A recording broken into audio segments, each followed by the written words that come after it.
ఇదిగోండి కోడిగుడ్డు బాక్సు. ఇదిగోండి ఇలా ఇలా వస్తుందండి మూత. మూత ఇలా పెట్టాలి. ఇలా పెట్టి ఇదిగోండి ఇలా తీసుకోవచ్చు. ఇదిగోండి ఇలా తీసుకోవచ్చు. మూత ఇదిగోండి చాలా బాగా యూస్ అవుతుందండి. మనకి ఫ్రిడ్జ్లో కోడిగుడ్లు పెట్టుకోకూడదు అంటున్నారు కదండి, అందుకు ఈ బాక్స్ తీసుకున్నానండి.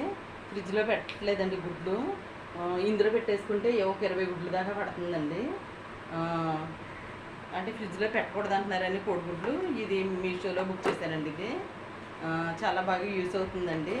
ఇది మూత కూడా వచ్చిందండి దీనికి. ఇదిగోండి ఇది మెటీరియల్ కూడా చాలా బాగుందండి. ఇది చాలా బాగా యూస్ అవుతుంది దీనికి.